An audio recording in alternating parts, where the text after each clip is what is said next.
At my daughter's wedding, her fiancé introduced me to his boss as an unemployed loser. He thought humiliating me would make him look successful in front of the CEO, but he didn't know that the man he was trying to impress was the man I hired 20 years ago to run my company. When his boss looked at me, smiled, and said to the groom, "You're fired." The silence in that ballroom was deafening. My name is Regina King. I am 65 years old. Before we continue, please subscribe and hit that notification bell, and let us know where in the world you're watching from in the comments. Now, back to my story. The air conditioning in the ballroom of the Grand Plaza Hotel was set to freezing, but I could see sweat already beading on my future son-in-law's forehead. Preston Sterling was a man who lived his life loud, fast, and entirely on credit.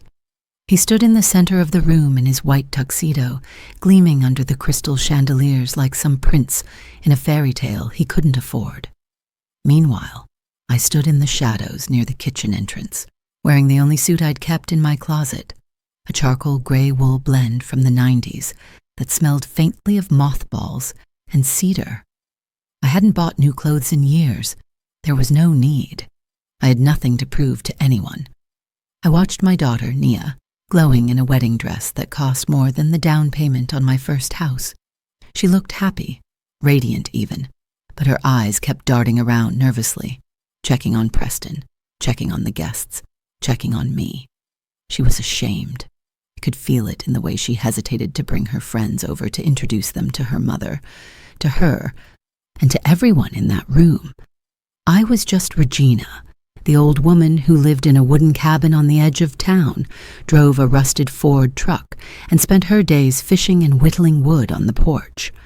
They had no idea who I really was, and that was exactly how I wanted it. Preston waved me over.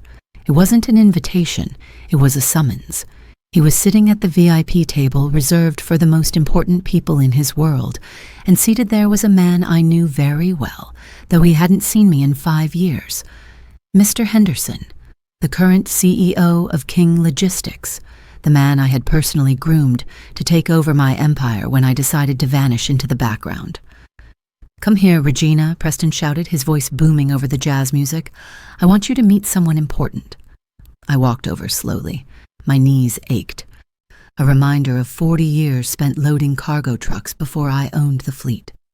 As I approached the table, Preston stood up and wrapped a heavy arm around my shoulder. It felt like a yoke. He smelled of expensive scotch and arrogance. "Mr. Henderson," Preston said, his voice dripping with false oily charm, "I want you to meet my mother-in-law, Regina. She's a bit of a character." Henderson looked up from his steak. His eyes narrowed slightly behind his gold-rimmed glasses. He was trying to place my face, but the short gray hair I'd grown out and the 20 pounds I'd lost since retirement were doing a good job of disguising me. Preston didn't wait for a response. He continued, squeezing my shoulder hard enough to bruise. "Regina here is a simple woman. She lives out in the sticks, unemployed for years, actually. We try to help her out where we can, throw her a bone, but honestly, she's a bit of a loser." He laughed, a cruel, mocking sound. "I told Nia we had to invite her out of pity. Can you believe she drove here in a truck that sounds like a lawnmower?" A few people at the table chuckled nervously.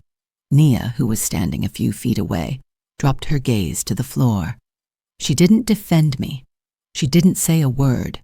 She just stood there and let her new husband reduce her mother to a charity case to score points with his boss. I felt a cold fire ignite in my chest. It wasn't anger. It was clarity. For months, I had suspected Preston wasn't who he claimed to be. I knew he was a regional sales director at my company, but his lifestyle didn't match his salary. The penthouse apartment, the sports car, this $200,000 wedding. He claimed he was a top performer, a rainmaker. But standing there, listening to him mock me, I realized he wasn't just a liar. He was a fool. I looked at Henderson. The CEO was no longer eating. He was staring at me, his fork suspended halfway to his mouth. Recognition was dawning in his eyes. He looked at my old suit, then at my face, and finally at the class ring on my right hand, a ring identical to the one he wore. It was the ring I gave to my top 5 executives when we hit our first $1 billion in revenue. "Regina?" Henderson whispered, his voice trembling slightly. "Is that you?" Preston laughed, oblivious to the shift in atmosphere. "Yeah, that's Regina. Don't worry, she won't ask you for a job. She's too busy watching paint dry on her porch." I didn't say a word. I simply reached up and adjusted my collar, straightening the fabric in a specific way, a gesture I used to make across the boardroom table when it was time to cut a bad deal loose. I looked Henderson dead in the eye and gave him a barely perceptible nod. It was a command. It was the same look I used to give him when someone needed to be removed from the company. Henderson stood up. The chair scraped loudly against the floor, cutting through the chatter at the table. He didn't look at Preston. He didn't look at Nia. He looked only at me. And for a second, I saw the terror of a man who realizes he has allowed a hyena into the lion's den. "Mr. Sterling," Henderson said, his voice icy and projecting loud enough for the surrounding tables to hear.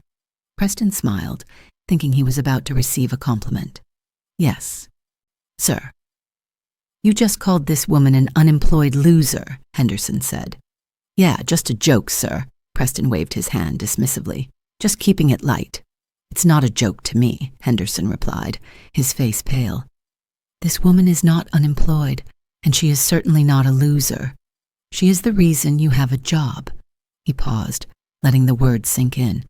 "Or rather, the reason you had a job." The smile slid off Preston's face like grease. "What?" "You're fired, Preston," Henderson said, slicing the air with his hand. "Effective immediately. You're fired for gross misconduct, lack of judgment, and quite frankly, for being an idiot." The music seemed to stop. The clinking of silverware ceased. 300 guests turned their heads toward the VIP table. Preston stood there, his mouth opening and closing like a fish pulled onto a dock. "Fired?" Preston stammered. "You can't fire me. It's my wedding day. I'm your top salesman." "You're a liability," Henderson spat. "And if you ever speak to this woman with disrespect again, I will make sure you never work in this industry again. Get out of my sight." Henderson turned to me and bowed his head slightly. It was a gesture of deep respect, a soldier saluting her general. I kept my face impassive. I didn't want to reveal my full identity yet. Not here, not like this. I wanted Preston to suffer in the confusion. Preston looked at Henderson, then at me, his face twisted into a mask of pure rage. He couldn't process what was happening. In his mind, I was the cause. I was the bad luck. I was the stain on his perfect white tuxedo. Nia let out a gasp, her hands flying to her mouth. The glass of champagne she was holding slipped from her fingers and shattered on the marble floor. The sound was sharp and violent, breaking the trance of the room. I looked at Preston, whose face was turning a dangerous shade of purple. I reached out to a passing waiter, took a glass of red wine from his tray, and took a slow, deliberate sip. "This wine is sour," I said calmly, my voice carrying through the silence. "Just like your manners, Preston." Preston lunged toward me, his hands reaching for the lapels of my old suit. "You did this," he screamed, spittle flying from his mouth. "You old fool! What did you say to him? You ruined everything!" Security guards, whom Henderson must have signaled, stepped in immediately, restraining Preston before he could touch me. He thrashed in their grip, screaming obscenities, blaming me, blaming the world, blaming everyone but himself. I turned my back on him. I walked over to the table, picked up a linen napkin and wiped a speck of dust from my sleeve. The wedding was over, but the war had just begun. And Preston Sterling had no idea that he had just declared battle against the woman who owned the battlefield. Preston didn't just get angry. He shattered. The reality of what Henderson had said hit him like a physical blow, but instead of accepting it, his mind rejected it completely. It was easier for him to believe that the world had gone mad than to admit he had made a mistake. He stood there, his chest heaving, his eyes darting back and forth between Henderson and me with manic intensity.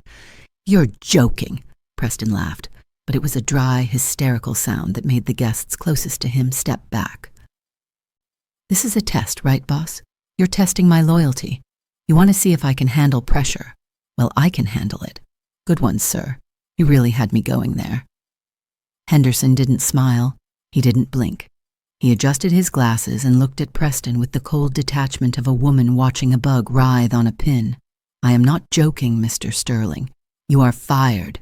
Leave the premises immediately, or I will have you escorted out by force." That was the spark that ignited the powder keg. Preston's face twisted from confusion to pure, unadulterated violence. He roared, a sound that was less human and more animalistic, and lunged across the table. He wasn't aiming for me this time. He was aiming for the man who had just taken away his future. "You can't do this to me," Preston screamed, his hand clawing at the air inches from Henderson's throat. "I made you millions. I'm the star of this company." The security guards moved with professional speed. Two of them intercepted Preston mid-air. One grabbed his arm, twisting it behind his back, while the other wrapped a thick arm around his chest. The momentum sent them crashing into a serving table loaded with shrimp cocktails and ice sculptures. The sound of shattering glass and crashing metal echoed through the ballroom like a bomb going off. Ice cubes skittered across the polished floor. Shrimp and cocktail sauce splattered onto the silk dresses of the bridesmaids. The guests screamed. It wasn't a wedding anymore. It was a brawl. "Let me go," Preston howled, thrashing against the guards. He managed to kick out, his expensive dress shoe connecting with a chair and sending it flying into the crowd. "Get your hands off me. Do you know who I am?" Nia was frozen in the center of the room, her hands pressed over her mouth, watching the man she had just married turn into a monster. She looked at me, her eyes pleading for me to do something, to stop it. But I stood still. I took another sip of the sour wine. This was a lesson she needed to see. She needed to see the man behind the mask. The guards finally managed to pin Preston to the floor. His white tuxedo was now stained with red cocktail sauce, looking disturbingly like blood. His hair hung over his wild eyes. He was panting, spitting curses at the ceiling, his dignity completely stripped away. "Get him up," Henderson ordered, wiping a speck of sauce from his lapel. "And get him out of my sight."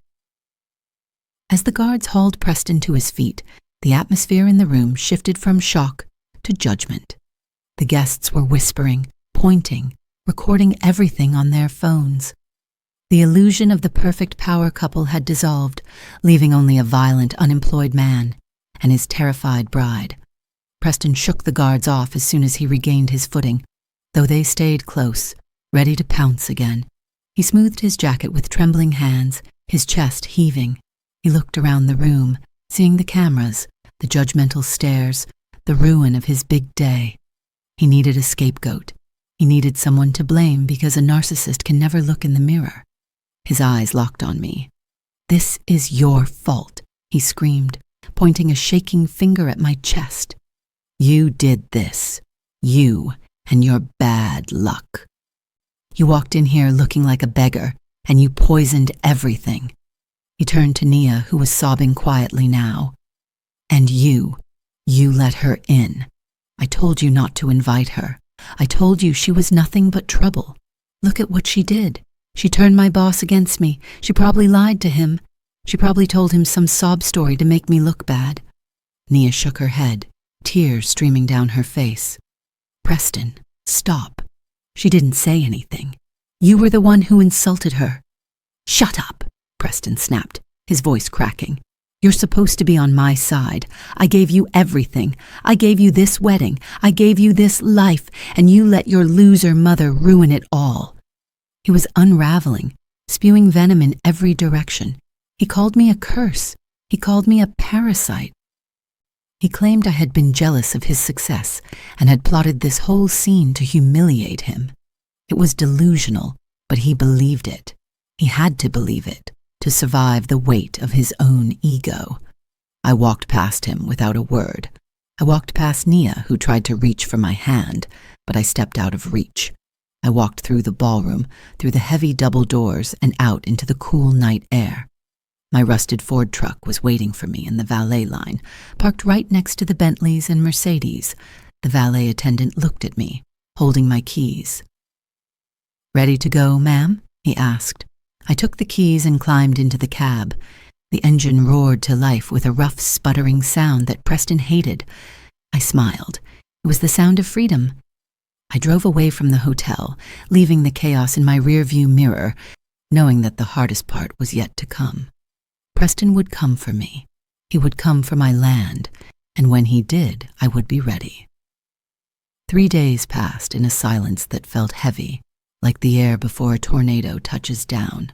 I spent those days sitting on my porch, whittling a piece of cedar wood and watching the road. I knew Preston wasn't done. A man like him, stripped of his ego and his income, doesn't just fade away, he explodes. I just didn't know when the shrapnel would fly. It happened on Tuesday afternoon. A black SUV tore up my gravel driveway, kicking up a cloud of dust that settled over my freshly washed truck. They didn't park gently. They skidded to a halt, inches from my front steps. Preston jumped out of the driver's seat looking like a man who hadn't slept in 72 hours. His expensive shirt was wrinkled, stained with what looked like coffee and sweat. His eyes were bloodshot, wild. He moved with the jerky, frantic energy of an addict looking for a fix. Nia climbed out of the passenger side. She looked smaller than I had ever seen her. Her shoulders were hunched, her eyes fixed on the dirt, refusing to meet mine. And in that moment, I realized something that broke my heart. My daughter had chosen him again. Preston didn't knock. He kicked the front door open. The old wood groaned and splintered near the lock, the sound echoing through my small cabin like a gunshot. He stormed into my living room, bringing the smell of stale sweat and desperation with him. "You think you're smart, old woman, Hananitini," he screamed, his voice cracking. "You think you can ruin my life and just sit here playing with sticks?" I stood up slowly from my armchair, my hand tightening around the handle of my pocket knife. "Get out of my house, Preston." "This isn't a house," he spat, spinning around. "It's a shack. It's a termite mound. I don't know how Nia lived with this filth growing up." He grabbed a ceramic vase from the mantel. It was a simple blue thing, imperfect and slightly lopsided. My husband Marcus had made it with his own hands 40 years ago in a pottery class we took together. It was the first thing he ever made for me. "Don't touch that," I warned, my voice dropping to a dangerous growl. Preston looked me in the eye and smashed the vase against the floor. The ceramic shattered into 100 pieces. He kicked the shards across the room, grinding the memory of my husband into the dust. "Oops," he sneered. Then he grabbed a framed photo from the side table. It was the last picture taken of Marcus before the cancer took him. He was smiling, sitting in the garden, wearing his favorite fishing hat. "And this garbage?" Preston yelled. "It belongs in the trash."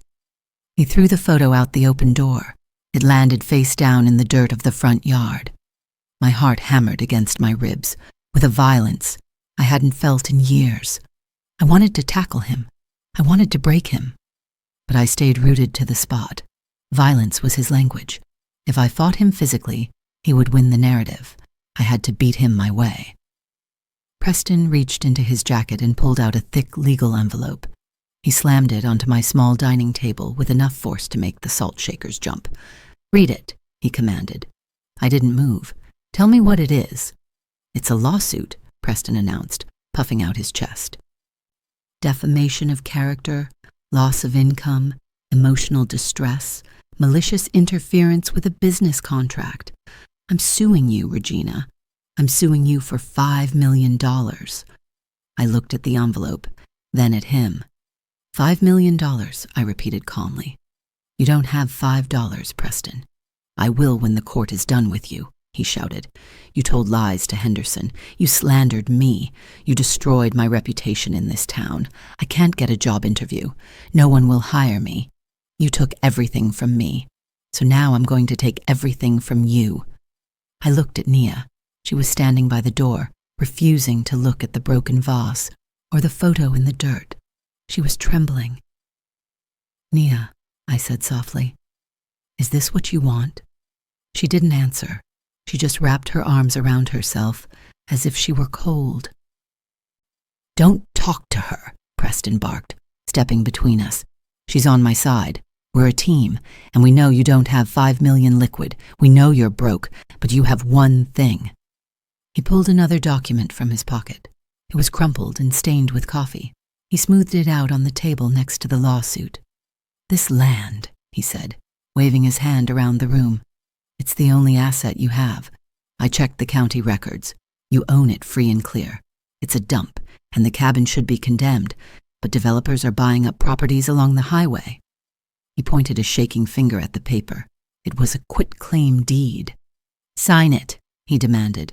"Transfer the property to me. I can sell it quick. It won't cover the 5 million, but it'll get me some cash. It'll get the bookies off my back and pay for a lawyer to go after Henderson." I walked over to the table and looked down at the deed. He wanted my home. He wanted the place where I had raised my daughter, the place where I had nursed my husband, the place where I had found peace away from the noise of the corporate world. "You want me to sell my home to pay for your gambling debts?" I asked. "It's not a home," Preston screamed, his face turning red. "It's a patch of dirt with a roof. Look at it. It's pathetic. Just like you. Sign the paper, Regina. It's probably worth 50,000 if we're lucky. That's just enough to keep my kneecaps intact for another week." I let out a short, dry laugh. It rattled in my chest. "You think this land is worth 50,000? I asked. "It's dirt and weeds," he said dismissively. "What else could it be worth?" I picked up the deed and looked at the legal description. He hadn't even read it properly. He just saw a cabin and a driveway. "Preston," I said, my voice steady and cold. "You see a shack and a garden. You see what's in front of your face, but you didn't look at the survey." I stepped closer to him, forcing him to look up at me. "This cabin sits on 50 hectares of land. I bought the surrounding parcels 40 years ago when everyone said the highway would never come this far out. I own the timber rights. I own the mineral rights.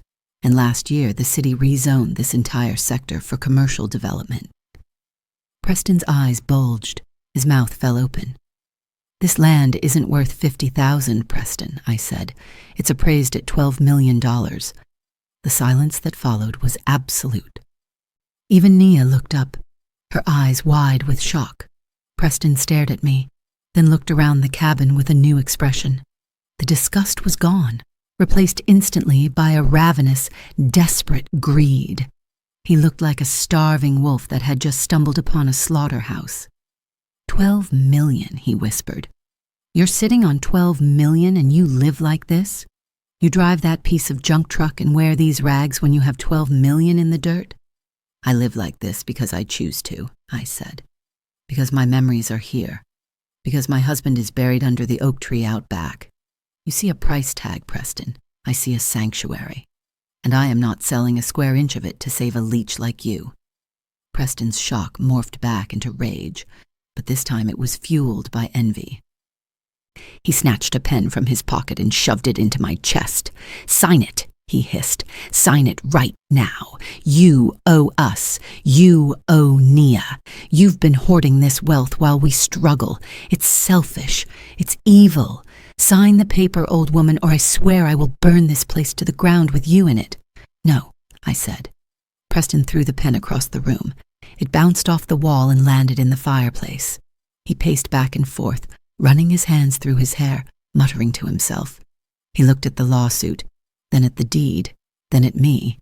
He realized he couldn't force me physically, not without crossing a line he wasn't ready for yet, but his eyes lit up with a malicious idea. He pulled out his phone. "Fine," he said. "You want to play hardball. You want to keep your precious sanctuary. Let's see how much you love it when it's condemned." He dialed a number, putting it on speaker so I could hear the ringing tone. "Building department," a voice answered. "Yes, I want to report a severe code violation," Preston said, his voice smoothing into a fake tone of concern. "I'm at 404 Pine Road. The structure is unstable. The foundation is rotting, and there's exposed wiring throughout the house. It's a fire hazard. I'm very worried it's going to collapse on the elderly occupant." He looked at me and winked. "Yes, I'm a concerned relative," he continued. "Please send an inspector immediately. It needs to be condemned. It needs to be demolished for safety reasons." He hung up the phone and smiled at me, a cruel, twisted grin that showed all his teeth. You won't sell it? Fine. Then I'll have the county tear it down. Let's see how much your 12 million land is worth when your house is a pile of rubble. We're leaving, Nia. He grabbed my daughter by the arm and dragged her toward the door. Enjoy your last night in your shack, old woman, he called out over his shoulder. The bulldozers are coming. Now, let me ask you something. Have you ever had someone try to take something precious from you, not because they needed it, but simply because they wanted to hurt you? Have you ever watched greed turn a human being into a monster right before your eyes? Think about it, because what happened next would test every ounce of patience and strategy I had left. The heavy tires of the municipal truck crunched on the gravel the next morning, signaling the arrival of the executioner Preston had summoned. I watched from my rocking chair as the white pickup truck stopped next to Preston's black SUV. The building inspector stepped out. He was a man who carried his authority like a sledgehammer. He slammed the truck door shut and adjusted his belt, his eyes hidden behind dark aviator sunglasses. He marched toward the porch, ignoring the beautiful morning light filtering through the trees, focused entirely on the clipboard in his hand. Preston stepped forward to greet him, his face lighting up with vindictive glee. Over here, officer. This is the property. As I told you on the phone, it's a hazard. The wiring is older than I am, and the foundation is basically mud. I'm terrified it's going to collapse on my mother-in-law. He pointed at me with a gesture that was half accusation, half mockery. Look at her. She sits there because she's probably afraid to move in case the floor gives way. We need an emergency condemnation order. We need it bulldozed before someone gets hurt. The inspector stopped at the bottom of the steps. He looked at the siding of the cabin. He kicked a wooden support beam with his steel-toed boot. The wood held firm, solid as the day I placed it, but the inspector made a show of shaking his head and scribbling something ominous on his pink form. I'm going to need to see the interior, the inspector grunted, his voice rough. But from the outside, I can already see 3 major code violations. We're likely looking at an immediate vacate order. Preston turned to me, his smile stretching so wide it looked painful. Did you hear that, Regina? An immediate vacate order. That means you get out now. The bulldozers are coming. Just like I promised, you should have signed the deed when you had the chance. Now you lose the land and the house. Nia stood by the car, her hands covering her face. She was watching her childhood home being sentenced to death, and she didn't say a word to stop it. The inspector walked up the steps. He finally took off his sunglasses to get a better look at the door frame. He looked at me. I didn't move. I didn't flinch. I just looked him dead in the eye. Name of owner? The inspector barked, pen hovering over the paper. Regina King, I said. The inspector's hand froze. He looked up from the clipboard. He squinted, leaning in closer, studying my face. He looked at the scar above my eyebrow. He looked at the way I held my hands. The aggression drained out of his posture like water from a cracked bucket. His jaw went slack. Mrs. King? He whispered. Mrs. Regina King? That's me, I replied calmly. The inspector lowered the clipboard slowly. A look of absolute recognition and deep respect washed over his face. He took a step back, almost stumbling. I didn't know you lived here, ma'am, he said, his voice changing completely. It was no longer the voice of a bully. It was the voice of a man speaking to a legend. I haven't seen you since the groundbreaking of the West Side Park. My kids play on that playground every weekend, I nodded slowly. That's good to hear, Marcus. I remember you. You were the foreman on the drainage crew. You kept the project under budget. Preston let out a sound of pure confusion. He stepped between us, waving his hands. What's going on?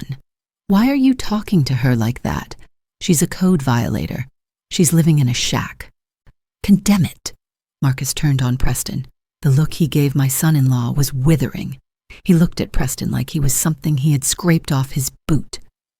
Who is this clown, Mrs. King? Marcus asked me. My son-in-law, I said. He seems to think he's an engineer today. Marcus laughed, a short, sharp bark. He looked at Preston. Son, you have no idea who you're talking to. Mrs. King didn't just build this cabin. She built half the infrastructure in this county. She privately funded the new wing of the hospital. She paid for the library renovation. If she says this house is safe, then it's the safest building in the state. Preston's face went purple. That's a lie. She's broke. She's unemployed. She bribed you. I'll report you. Marcus stepped into Preston's personal space. He was a head taller and 50 pounds heavier. Excuse me? Are you accusing a city official of corruption? Because I can write you a ticket right now for filing a false report. It's a crime to waste municipal resources on a vendetta. Do you want me to call the sheriff? Preston backed away, his hands raising in surrender. No, I thought you thought wrong, Marcus snapped. He tore the pink citation sheet off his clipboard. He crumpled it into a ball and tossed it onto the ground at Preston's feet. Get off this property, and if I see your name on my dispatch log again, I'll have you arrested for harassment. Marcus turned back to me and tipped his imaginary hat. Sorry for the disturbance, Mrs. King. You have a good day. Thank you, Marcus, I said. The inspector got back in his truck and drove away. Preston stood there staring at the crumpled paper in the dirt. He was shaking. He had tried to use the law as a weapon, and it had turned in his hand. He looked at me, and for a second, I saw fear. But then the fear turned into something darker, something sharper. He turned slowly toward Nia. She was staring at me with wide eyes, processing what the inspector had said. Hospital wings, libraries, infrastructure. Did you hear that, Nia? Preston said, his voice soft and poisonous. Nia blinked. Hear what? The inspector, Preston said, walking over to her. He said your mother funded the hospital. He said she paid for the library. Do you know how much that costs? That's millions of dollars, Nia. Millions. He grabbed her shoulders and spun her to face me. She isn't broke, Nia. She's been lying to you. She's been hoarding millions of dollars while we suffer. She watched us get evicted. She watched me lose my job, and she sat here on her piles of cash and did nothing. Nia looked at me. Her expression shifted. The confusion melted away, replaced by a deep, cold suspicion. Mom, she whispered. Is it true? Do you have money? I didn't answer. Answer me, she screamed. Do you have millions of dollars? Yes, I said. Nia recoiled as if I had slapped her. You have millions and you let us live like this. You let us struggle. I let you live your life, I said. No, she cried. You lied to me. You're hiding money from your own family. Preston was right. You don't love us. You just love your money. She grabbed Preston's hand. Let's go. I can't stand to look at her.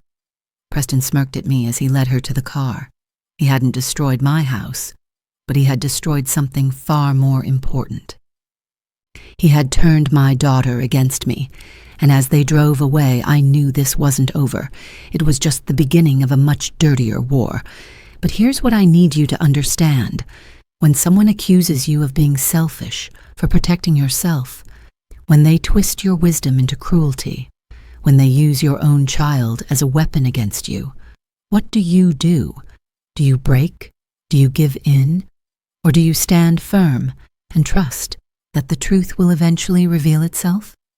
Drop your answer in the comments, because what Preston did next crossed a line that could never be uncrossed. The dust from their departure had barely settled when I began preparing for their return. I knew they wouldn't stay away. Greed is a powerful magnet, and now that they knew the magnet was $12 million strong, they would be back with a plan even more dangerous than before. Sure enough, the next morning, the black SUV roared up the driveway again. This time, Nia didn't wait for Preston to open her door. She stormed onto the porch, her face pale and drawn, her eyes red from crying. Preston followed close behind, looking like a vulture circling a wounded animal. Why did you do it? Nia screamed, her voice raw. Why did you let us struggle? Why did you let us get evicted?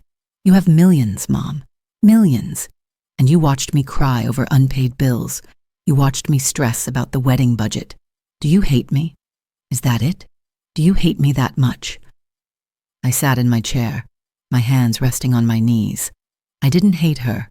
I loved her enough to let her fail, which is the hardest kind of love there is. But she wasn't ready to hear that. She was hurting. And she was looking for a villain. I didn't do it to hurt you, Nia, I said calmly. I did it to protect you. Protect me? She laughed, a bitter, broken sound. By lying to me? By pretending to be poor? How does that protect me? By keeping him away from the money, I said, pointing a finger at Preston. Preston stepped forward, his chest puffed out. Don't you dare blame this on me. You're the liar here, Regina. You're the one sitting on a fortune while your daughter starves.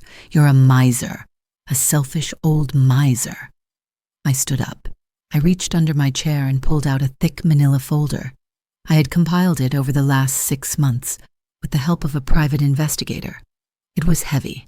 It thudded when I dropped it onto the small wooden table between us. I'm not the one starving her, Preston, I said. You are. Preston looked at the folder. What's that? More lies? It's the truth, I said. Something you seem to be allergic to. I opened the folder. Papers spilled out. Bank statements, credit card bills, casino receipts, hotel invoices. Nia, look at this, I commanded. Nia hesitated. She looked at Preston, who was suddenly very still. Don't look at it, babe, Preston said quickly. It's fake. She forged it, just like she lied about being broke. Nia looked at me, then at the papers. Curiosity won out. She picked up the top sheet. It was a credit card statement from 3 months ago.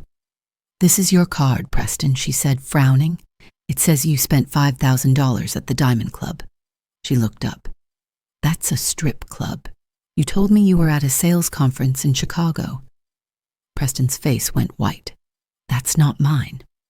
She stole my identity. Or she photoshopped it. You know technology these days. She's trying to frame me. I handed her another paper. This is a promissory note, I said, to a loan shark in Las Vegas. $200,000, Preston. You owe $200,000 in gambling debts. That's why you're desperate for my land. That's why you need cash now. Not for a house, not for Nia. To save your own skin. Nia flipped through the pages. Her hands were shaking violently. There were receipts for jewelry she had never received. There were hotel bookings in town for nights he said he was working late. There were transfers to offshore betting sites totaling more than her annual salary. Oh my God, she whispered. A sapphire necklace. $4,000. Who is Candy? Preston snatched the paper from her hand. Nobody. It's a typo. It's a business expense. Nia, listen to me. Look at her. Look at this old woman. She hates me. She's hated me since day one. She went out and paid someone to make these fake documents to break us up. She wants to control you. She wants to buy you with her millions. But first, she has to get rid of me. He turned to me, his eyes bulging. You're sick, Regina. You're a sick, manipulative old woman. You think you can buy your daughter back? You think these lies will work? They aren't lies, I said, and you know it. Nia looked at Preston. She held up a photo from the pile. It was a picture of Preston entering a motel room with a woman who was definitely not Nia. The timestamp was from 2 weeks before the wedding. Is this photoshopped too, Preston? She asked, her voice trembling. Preston stared at the photo. The evidence was irrefutable. The cornered animal panic set in. He couldn't deny it, so he attacked. He grabbed Nia by the shoulders and shook her hard. You're being stupid, Dinon, he shouted. Can't you see what she's doing? She's gaslighting you. She's the enemy here. She's the one with the secret fortune. I'm your husband. You're supposed to trust me. I don't know, Preston, Nia sobbed, trying to pull away. There's so much. The dates match. The money. Shut up, Preston screamed.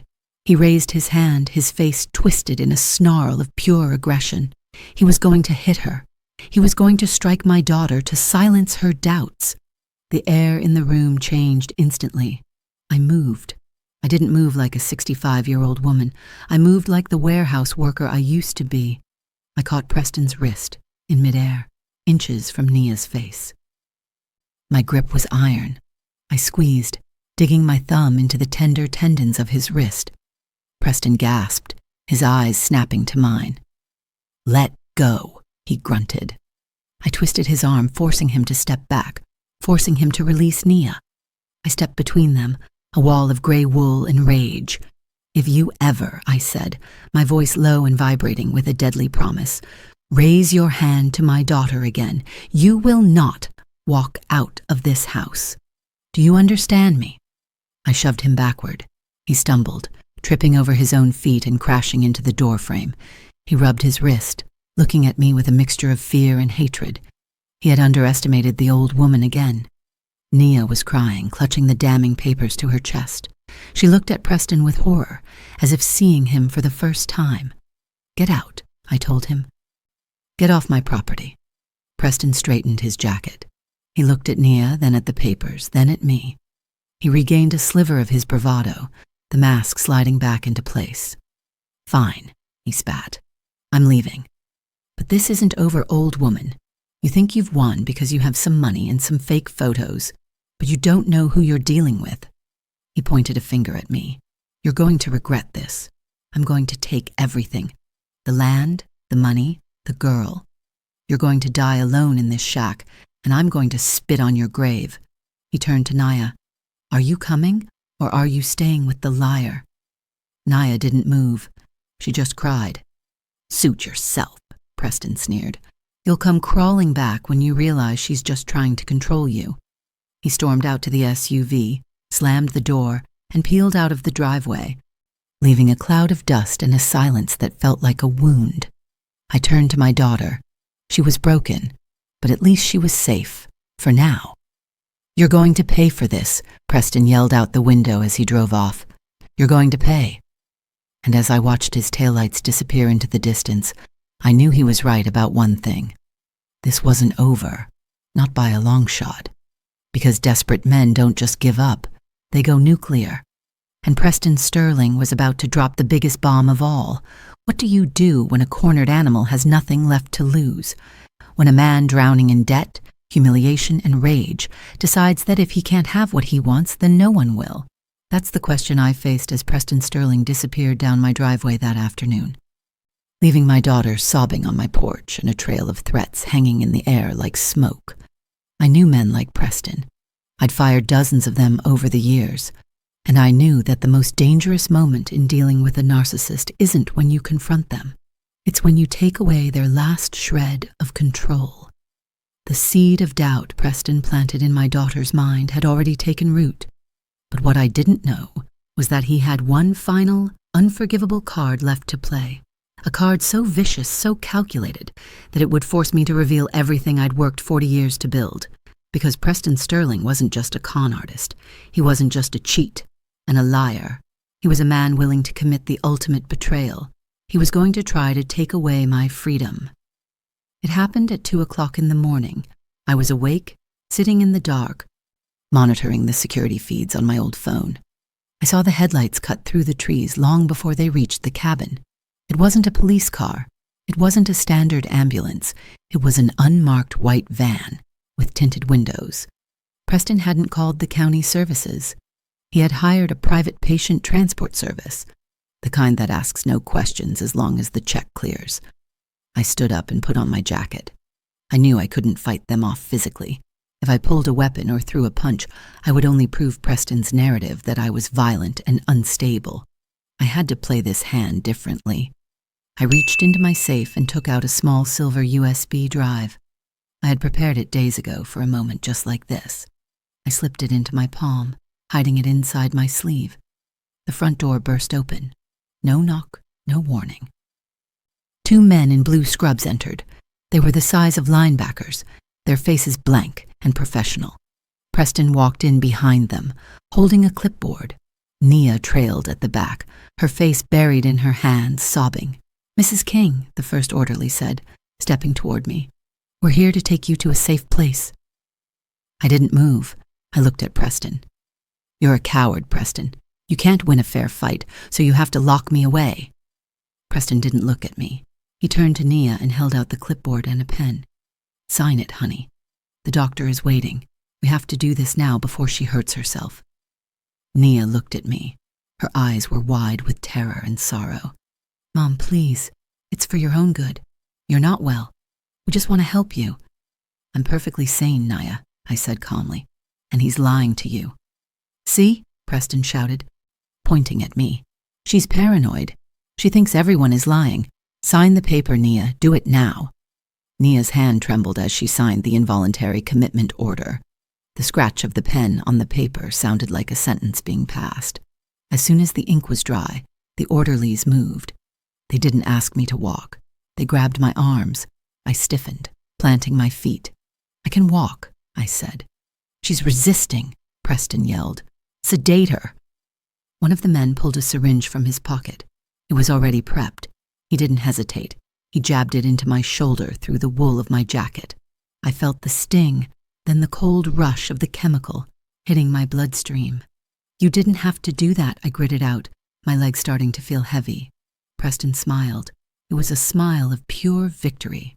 He walked over to me as the drug began to pull me down. "It's better this way, Regina," he whispered, so only I could hear. "You get a nice padded room. I get the power of attorney. I get the land. I get the money. And Nia gets to think she saved her mother. Everyone wins." My vision blurred. The room tilted. The orderlies began to drag me toward the door. My feet dragged on the floorboards. I fought the darkness closing in on my mind. I had one last thing to do, one last move to make before I disappeared into the system. Nia was standing by the door frame, crying, unable to look at me. I slumped, making myself dead weight, forcing the orderlies to adjust their grip. This brought me inches from her. I reached out with my right hand, the one holding the USB drive. I grabbed the edge of her jacket. She flinched, looking down at me. She expected me to scream. She expected me to beg. I didn't. I used the last ounce of my dexterity to slip the silver drive into her open pocket. My fingers brushed against her hand. She froze, feeling the cold metal object slide in. I looked up at her. My tongue felt thick. The world was spinning into a gray fog, but I forced my eyes to focus on hers one last time. "Don't cry," I whispered, my voice slurring. "Watch it. Watch what I gave you. Then you can cry." Nia frowned, her hand going to her pocket. She felt the drive. She looked at me, confusion warring with her grief. "Move her out," Preston barked. The orderlies hauled me through the door and into the night air. They threw me into the back of the van and strapped me to a gurney. The last thing I saw before the heavy metal door slammed shut was Preston putting his arm around Nia, comforting her for the crime he had just forced her to commit. The engine started. The van lurched forward. I closed my eyes, letting the sedative take me. I was going to a prison, but I had left the key behind. Preston thought he had buried me. He didn't realize he had just handed the shovel to the only person who could dig me out. "Now here's what I need you to understand. When someone takes away your freedom, when they lock you in a cage and throw away the key, the only weapon you have left is the truth. And sometimes, the truth needs time to work. Sometimes you have to trust that the people you love will find their way back to you, even when they've been led astray. The question is, would you have that kind of faith? Would you trust your daughter to choose you over the man who manipulated her? Even after she signed the papers that imprisoned you? Think about that. I woke up to the smell of ammonia and stale urine. My head felt heavy, like it was stuffed with wet cotton, a lingering effect of the sedative they had forced into my veins. I tried to sit up, but my muscles were sluggish and unresponsive. I blinked, trying to clear the fog from my vision. I was in a room that was barely larger than a closet. The walls were painted an institutional green. There was a single metal cot bolted to the floor, a thin mattress, and a toilet in the corner that lacked a seat. There were no windows. The only light came from a fluorescent strip, buzzing angrily on the ceiling behind a wire cage. This wasn't a hospital. It wasn't a care facility. It was a warehouse for the unwanted. It was a place where families sent their elderly problems to be forgotten. I dragged myself to the edge of the cot and placed my feet on the cold linoleum floor. I wasn't afraid. Fear is a reaction to the unknown, and I knew exactly where I was and why I was here. I was here because I had allowed it. I was here because it was the only way to get the evidence into the only hands that mattered. Miles away, In the living room of the cabin Preston had tried to condemn, my daughter was staring at the small silver object in her hand. The house was silent. Preston had dropped her off and left immediately to meet with his lawyer, eager to file the paperwork that would grant him power of attorney over my estate. He had left Nia alone with her guilt. She sat on the sofa where I used to read the newspaper. She looked at the USB drive I had slipped into her pocket. Her fingers trembled. She remembered my last words. "Watch it. Then you can cry." She reached for her laptop. It was an old machine, one I had bought her for college years ago. She plugged the drive into the side port. A folder popped up on the screen. It contained a single video file titled simply, "The Truth." She hesitated. Her heart was pounding a frantic rhythm against her ribs. Part of her wanted to pull the drive out and throw it into the fireplace. Part of her wanted to believe the lie that Preston was her savior, and I was the villain. But the doubt I had planted was deep-rooted. She moved the cursor and clicked play. The video player opened. The footage was from a hidden camera, angle high, up and wide. It was the interior of Preston's SUV. The timestamp was from 3 days ago, the afternoon he had come to threaten me with the lawsuit. Nia leaned in. On the screen, Preston was driving. He wasn't alone. In the passenger seat sat a woman Nia didn't recognize. She was young, blonde, and laughing. She had her hand resting intimately on Preston's thigh. "So, he really has millions?" the woman asked, her voice tinny through the laptop speakers. 12 million in land alone. "Plus whatever cash she's hoarding," Preston replied, a smug grin plastered on his face. "The old fool has been sitting on a gold mine while I've been dodging calls from collectors." "And what about the wife?" the woman asked. "The daughter? Does she know?" Nia held her breath. "She knows now," Preston laughed. "But she's stupid. She's so desperate for love, she believes anything I tell her." "I told her the old woman is crazy and she ate it up. She's weak. She's just like her mother, pathetic and soft." The woman in the video giggled. "So what happens when you get the money?" Preston took one hand off the wheel and squeezed the woman's leg. "Once I get the power of attorney and sell that dirt, I'm kicking Nia to the curb. I'll give her a few $1,000 to shut her up and file for divorce. She's annoying anyway, always crying, always whining about her mother. I'm done with her. We take the cash, we buy a place in Miami, and we live like kings." Nia gasped. The air left her lungs. She watched as the Preston on the screen leaned over and kissed the woman, a long, passionate kiss while driving the car her mother had paid for. "He's in a nursing home by the end of the week," Preston bragged to his mistress. "And once she's locked up and medicated, nobody will ever listen to her again. She'll rot in there, and we'll be spending her fortune." Nia slammed the laptop shut. She couldn't watch anymore. She couldn't breathe. The scream that tore from her throat was raw and primal, a sound of pure agony. It wasn't just heartbreak. It was the shattering of her entire reality. I had been right. I had been right about everything. The gambling, the cheating, the theft. She had betrayed the only person who had ever truly loved her for a man who called her stupid and weak. She curled into a ball on the sofa, sobbing uncontrollably. She felt dirty. She felt used. She realized with a sickening clarity that she had signed the papers to imprison her own mother based on the lies of a predator. But here's the thing about rock bottom. It's the only place where you can finally see clearly. When everything you believed turns out to be a lie, when the person you trusted most reveals themselves to be a monster, that's when you have a choice. You can stay broken or you can get up and fight. And my daughter, despite all her mistakes, despite all her weakness, had something Preston never counted on. She had my blood running through her veins. Nia wiped her eyes. She stood up. Her legs were shaking, but she stood. She picked up her phone and dialed a number she had found in my desk drawer months ago, a number labeled simply "Emergency Contact." The phone rang once. A woman's voice answered, crisp and professional. "Steinberg Legal. How may I direct your call?" "My name is Nia King," my daughter said, her voice steadying with every word.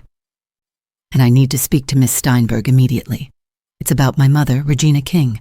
She's been wrongfully committed, and I need to get her out. Now. There was a pause. Then the voice on the other end changed, became urgent. Hold the line, Miss King. Transferring you now.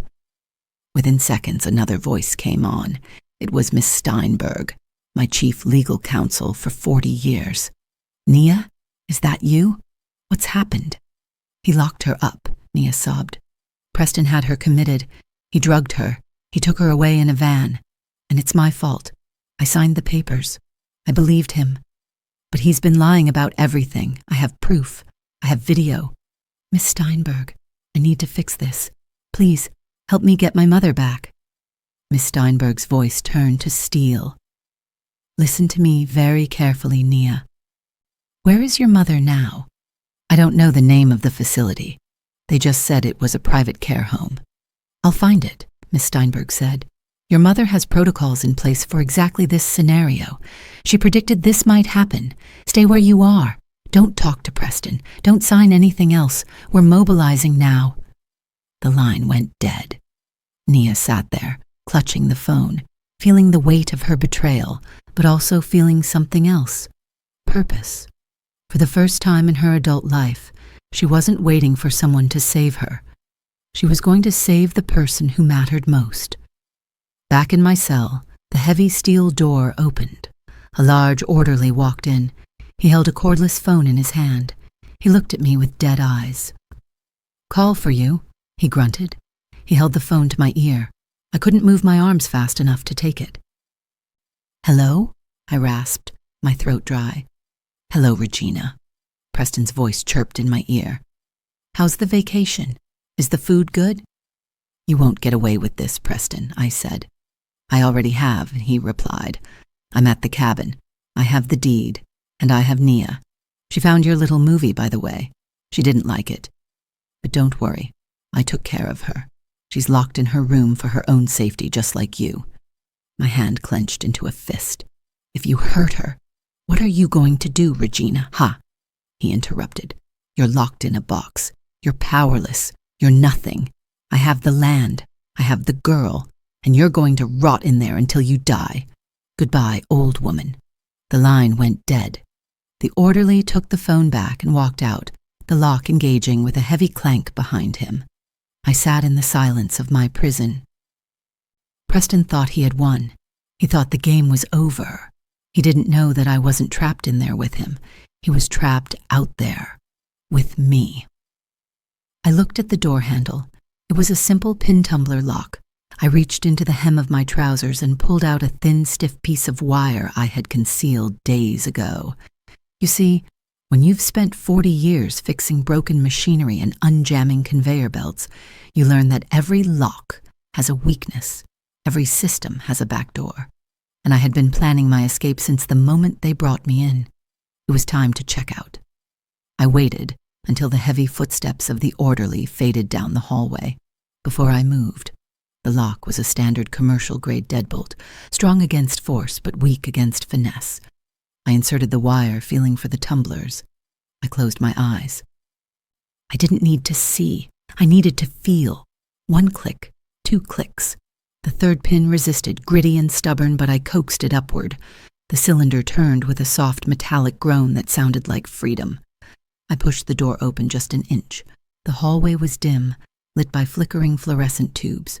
The orderly was sitting at a station about 20 feet away, his back to me, scrolling through his phone, with his feet propped up on the desk. I slipped out of the room, my socks silent on the cold linoleum. I didn't run. Running attracts attention. I walked with purpose, closing the distance before he even knew the air in the room had shifted. He must have sensed me at the last second. He spun his chair around, dropping his phone. Hey, get back in your room, old woman. He reached for the taser on his belt. He was slow. He was confident. He saw gray hair and wrinkles and assumed I was frail. He didn't see the woman who had built an empire with her bare hands. I didn't stop. I stepped inside his reach as he lunged for me. He tried to grab my throat. I slapped his hand away and drove my fist into his solar plexus. It wasn't a wild swing. It was a short, piston-like strike fueled by 65 years of gravity and rage. The air left his lungs in a wet wheeze. He doubled over. I didn't give him time to recover. I grabbed the back of his neck with one hand and his belt with the other, using his own momentum to slam him face first into the desk. His head bounced off the laminate surface with a sickening thud. He slid to the floor, groaning, clutching his face. "Stay down," I growled, my breathing even and steady. I grabbed his keys from his belt. I didn't look back. I walked down the corridor, passing other rooms, hearing the soft cries of people trapped inside.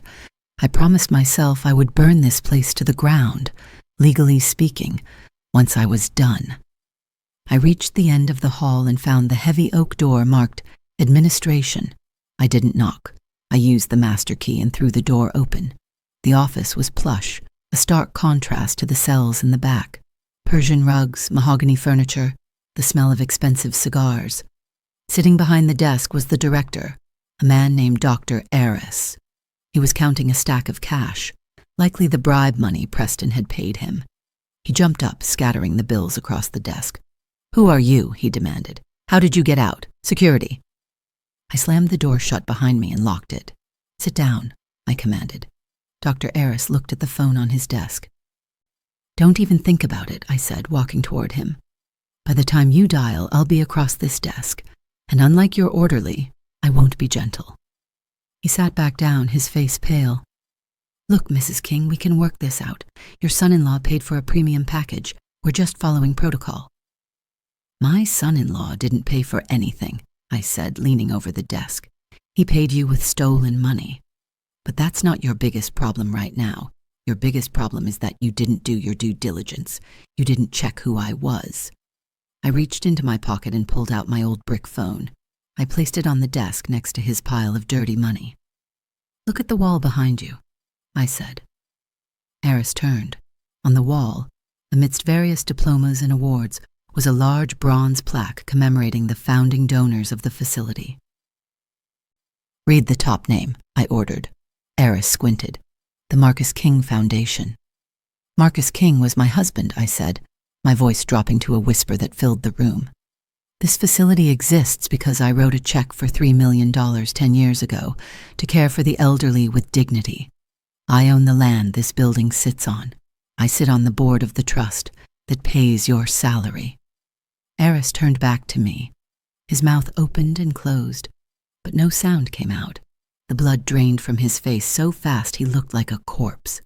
He looked at my old clothes, then at my face, and the realization hit him like a freight train. He had imprisoned his own boss. "Oh my God," he whispered. "Mrs. King, I didn't know. The paperwork said—" "The paperwork was forged," I snapped. "And you are finished. You're going to prison, doctor, for kidnapping, for fraud, for elder abuse, and I am going to personally ensure you never practice medicine again." I picked up his desk phone. I dialed a number I knew by heart. "Miss Steinberg," I said when the line clicked open. "It's time. Execute the protocol and call the sheriff. I'm at the nursing home." I looked at Eris. He was shaking, tears forming in his eyes. "Sir, please," he begged. "I have a family." "So do I said coldly. "And my family is currently being held hostage by a psychopath because you helped him. Get up." I marched him out of the office and through the front lobby. The receptionist stared in shock as I shoved the director through the automatic glass doors. We stepped out into the cool night air. The scene outside was a symphony of power. The gravel driveway was filled with vehicles, but they weren't police cars. Not yet. They were 3 black Rolls-Royce Phantoms, their engines idling with a low, menacing purr. The King Logistics logo was discreetly embossed on the doors. Standing by the lead car was Miss Steinberg, my chief legal counsel, a woman who could cut a man in half with a contract clause. Behind her were 6 men in dark suits. They weren't just drivers. They were my personal security detail, men I had hired from special forces units to protect my shipments in war zones. Miss Steinberg stepped forward. She didn't look at Eris. She looked at me. "Mrs. King," she said, handing me a fresh tablet and a clean jacket. "The sheriff is 5 minutes out. We have the warrants prepared." "Good," I said. I turned to Eris, who was staring at the fleet of cars with his jaw hanging open. "Wait here for the police," I told him. "If you move, my associates will detain you, and they are not as patient as I am." I walked to the lead Rolls-Royce. The driver, a man named Marcus, who had been with me for 15 years, opened the rear door. "Where to, ma'am?" Marcus asked.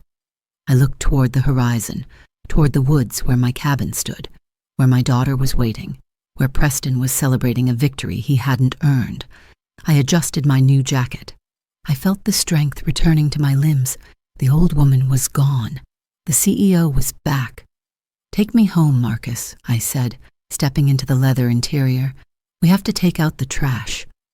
The air inside the cabin was thick with the smell of stale sweat and impending violence when we arrived. But Preston wasn't there, according to the GPS tracker Miss Steinberg had placed on his phone, legally, of course. Through a warrant we'd obtained an hour earlier, he was at a shipyard on the south side of town. Naya was safe, locked in her room by her own choice this time, waiting for my return. But Preston? Preston was about to learn the most important lesson of his miserable life. When you try to destroy a queen, you better make sure she's dead. Because if she survives, she won't just come back. She'll bring an empire with her. By the time the sun rose the next morning, Preston Sterling was in federal custody, facing charges of corporate espionage, attempted fraud, elder abuse, and a list of financial crimes so long it would take a prosecutor an hour just to read them aloud. The loan sharks he owed money to? They'd been tipped off to his location by an anonymous source. Funny how that works. The FBI? They had everything they needed. Thanks to the honeypot I'd built into the company's security system 20 years ago, just waiting for someone stupid enough to try to steal from me. And the land? The $12 million land that Preston had killed himself trying to get. I donated every single acre of it. I transferred the deed to the city 6 months after Preston's arrest. The cabin was demolished, and in its place rose the Marcus King Home for Children, the largest orphanage and foster care support center in the state. It houses 200 children who have nowhere else to go. It gives them education, food, and a chance at a life that Preston tried to throw away. When Preston learned about the donation from his prison cell, yes, I made sure he found out, he screamed so loud the guards had to sedate him. To a man like Preston, losing money was bad. But knowing that money had been given away, burned on charity, wasted on people who couldn't pay it back, that was torture. It broke his brain. And my daughter? Nia moved to New York City. I gave her a modest apartment and helped her get a job at a nonprofit art gallery in Brooklyn. She paints now. She's building a life that's hers, not bought with someone else's money. We video chat every week. She's learning what I tried to teach her all along, that your worth isn't measured in dollars. It's measured in character. 1 year after the wedding, I visited Preston in prison. He was a shell of the man he'd been. Shaved head, hollow eyes, defeated. I showed him the dedication plaque for the orphanage. He stared at it and whispered, "You threw away $12 million on orphans." I leaned close to the glass and said, "Your net worth is not your self-worth, Preston. You're morally bankrupt, and no amount of money can bail you out of that." I walked out of that prison into the sunlight, climbed into the Rolls-Royce, and went back to work, because I'm Regina King. I'm 65 years old, and I'm just getting started. So here's what I want you to take away from this story. Respect is earned, not bought. Power isn't about how loud you are or how much you can intimidate people. Real power is quiet. It's the discipline to stand your ground when the world underestimates you. It's the wisdom to know that sometimes the best revenge isn't destruction. It's living well and helping others do the same. If this story resonated with you, if you've ever been underestimated, betrayed, or dismissed because of how you look or where you come from, I want to hear from you. Drop a comment below telling me about a time someone underestimated you and how you proved them wrong. Hit that like button if you believe character matters more than currency. And subscribe to this channel because we're building a community of people who refuse to be defined by other people's ignorance. Remember, don't let the noise of status blind you to the quiet signal of integrity. Money comes and goes, but your name is the only thing that stays with you until the end. Keep it clean. Keep it honest, and never, ever let anyone make you feel small. Now go out there and show the world who you really are. I'll see you in the next story.